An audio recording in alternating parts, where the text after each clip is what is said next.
Hello friends. आज का हमारा विषय है बनमानुस की दर्दनाक कहानी। यह मुंशी प्रेमचंद द्वारा रचित कहानी है। आई होप आप सभी को ये कहानी बहुत अच्छी लगेगी। फ्रेंड्स, आप इस कहानी को सुनिए और फिर आप मुझे बताइए कि आपको ये कहानी सच में कैसी लगी। ओके फ्रेंड्स, तो चलिए हम अपनी कहानी देखते हैं। बनमानुस की दर्दनाक कहानी। आज हम तुम्हें एक बनमानुस का हाल सुनाते हैं। सामने जो तस्वीर है उससे तुम्हें मालूम होगा कि बनमानुस ना तो पूरा बंदर है ना पूरा आदमी। वह आदमी और बंदर के बीच में एक जानवर है, मगर वह बड़ा बलवान होता है और आदमियों को बड़ी आसानी से मार डालता है। वह अधिकतर अफ्रीका के जंगल में पाया जाता है।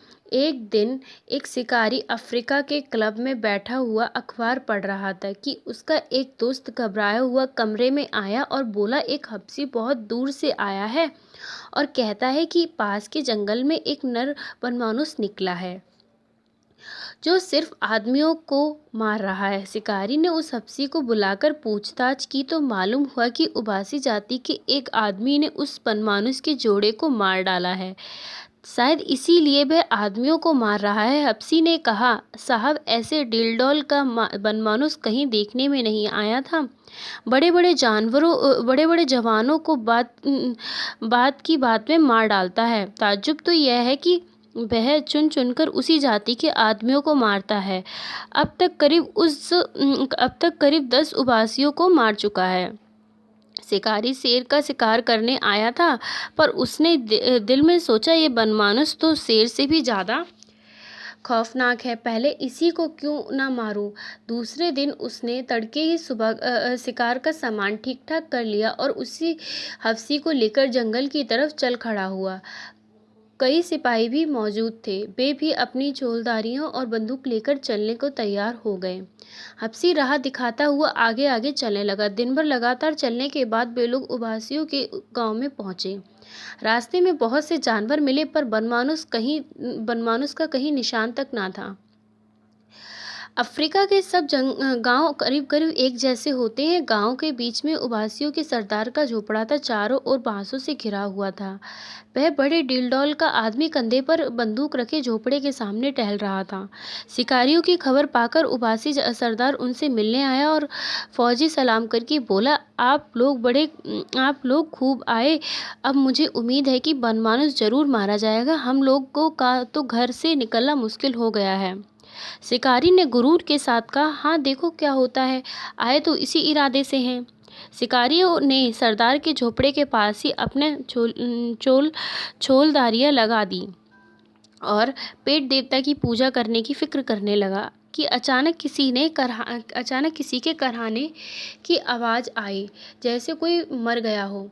शिकारी ने पूछा, यह कौन रो रहा है? हफ्सी ने घबराई हुई आवाज़ में कहा, हुजूर, यह वही बनमानुस है। दिन भर अपने मुर्दा जोड़े के पास बैठा रोता है और रात होते ही इधर उधर घूमने लगता है। ना मालूम किस वक्त चुपके से गांव में घुस जाता है और किसी न किसी को मार डालता है और किसी जाति के आदमी को नहीं बोलता।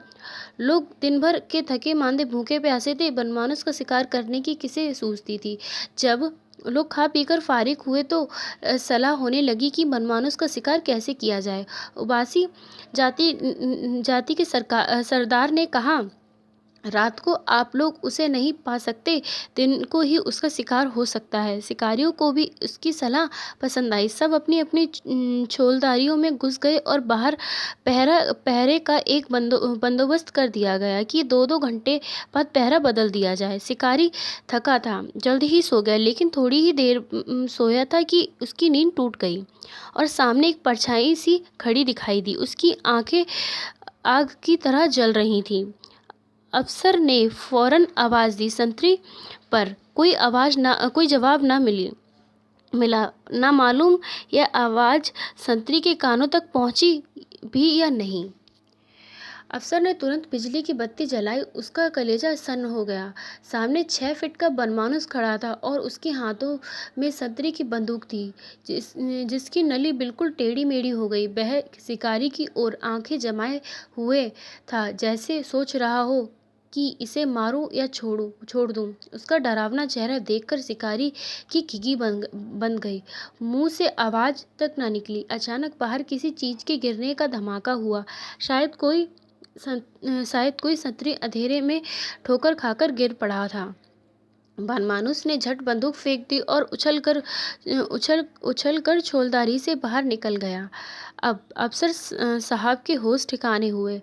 बिछावन से उठे, बंदूक संभाली, बाहर निकले और बिजली की लालटेन लेकर बनमानुस को तलाशने लगे, लेकिन वह वहाँ कहाँ था।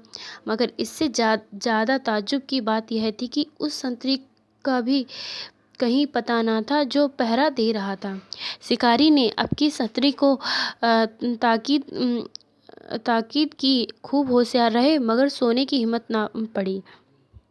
बिजली की रोशनी में बैठे बैठे गपशप करके रात कटी। दूसरे दिन तड़के सब लोग शिकार करने चले। गांव के एक आदमी उन्हें विदा करने के लिए गांव के बाहर तक आए। अच्छी खासी भीड़ जमा हो गई। शिकारी लोग झोपड़ियों की आड़ में चलने लगे, जिसमें बनमानुस उनकी आहट पाकर कहीं जाग न जाए। हफ्सी को वह जगह मालूम न थी जहाँ मादा बनमानुस मरी पड़ी थी। उसी के पीछे पीछे लोग चले जा रहे थे। जाते जाते रास्ते में एक जगह बड़ी बदबू आने लगी। हफ्सी सहम कर ठिठक गया और कान लगाकर सुनने लगा। वहीं रोने की आवाज़ सुनाई दी। शिकारी ने अपने साथियों से कहा, तुम लोग बंदूकें तैयार रखो, मैं आगे आगे चलता हूँ। मगर अभी 200 कदम भी ना गया था कि उसे वह बनमानुस नजर आया। मगर वह अकेला न था, उसके जोड़े की लाश भी वहीं पड़ी हुई थी। बनमानुस उस लाश पर झुका हुआ अपने दोनों हाथों से छाती पीट पीट कर रो रहा था। उसके चेहरे से ऐसा मालूम हो रहा था मानो वह अपने जोड़े से कह रहा था कि एक बार फिर उठो, चलो यह देश छोड़कर उस देश में जाकर बसें जहाँ के आदमी इतने निर्दयी, इतने कठोर नहीं हैं। जब वह देखता था कि उसके इतना समझाने पर भी मादा न बोलती है और न हिलती है, तो वह छाती पीटकर रोने लगता था। यह हाल देखकर शिकारी का दिल दर्द से पिघल गया। बंदूक उसके हाथों से गिर पड़ी। शिकारी का जोश ठंडा हो गया। साथियों को लेकर वह डेरे पर लौट आया। सब लोग वहां बैठकर बातें करने लगे। देखो, जानवरों में भी कितनी मोहब्बत होती है। लाश सड़ गई है, मगर नर अभी तक उसे नहीं छोड़ रहा है। उबासियों ने यह बहुत बुरा काम किया कि उसके जोड़े को मार डाला। अभी यही बातें हो रही थी कि देखा कई आदमी एक लाश लिए चले आ रहे हैं। शिकारी लाश को फौरन पहचान गया। यह उस संतरी की लाश थी। मालूम हो गया कि उसी बनमानुस ने रात को उसे मार डाला है। शिकारी क्रोध से अंधा हो गया। बोला, अब इस दुष्ट को किसी तरह ना छोड़ूंगा। ऐसे खूनी जानवरों पर दया करना पाप है। आज उसका काम तमाम करके ही दम लूंगा। यह कहकर वह फिर उसी जगह जा पहुंचा जहां मादा मरी पड़ी थी, मगर अब की बनमानुस वहां ना दिखाई दिया।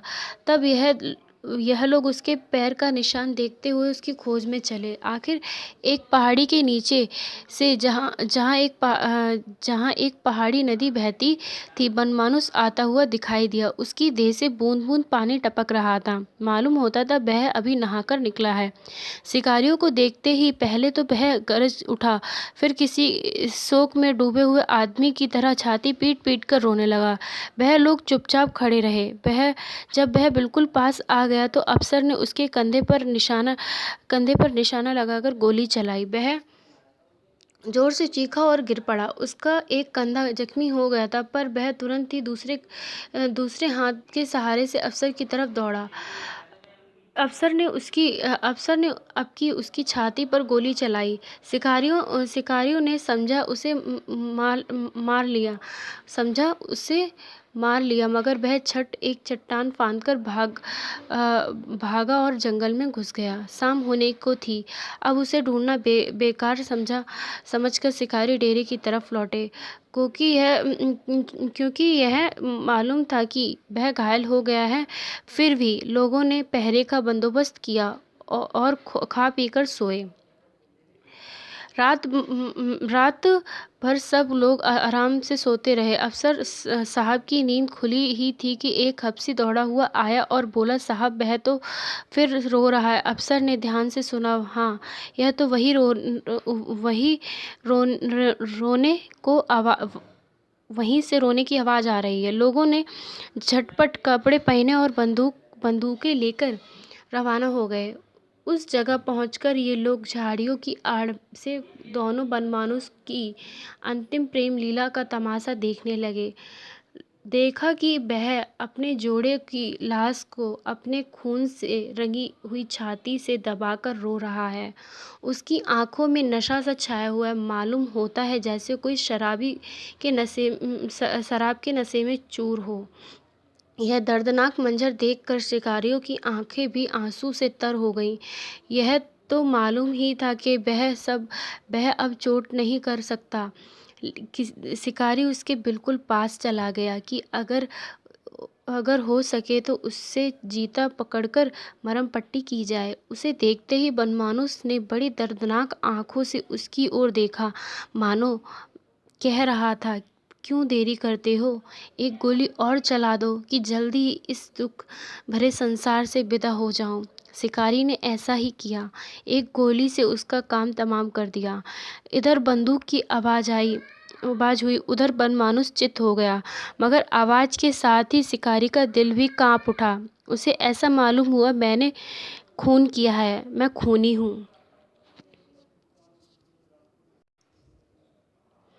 तो फ्रेंड्स, ये है बनमानुस की दुख भरी कहानी। फ्रेंड्स, आपने अगर ये कहानी ध्यान से सुनी होगी तो सच में कहानी बहुत अच्छी है। अगर आपको कहानी पसंद आई हो और आप कहानी को सुनकर आपके मन में जो भी विचार आए वो कमेंट में लिखिए। और थैंक यू फॉर वॉचिंग। और मेरे चैनल को सब्सक्राइब कीजिए और अपने फ्रेंड्स के साथ इस कहानी को शेयर कीजिए। और थैंक यू।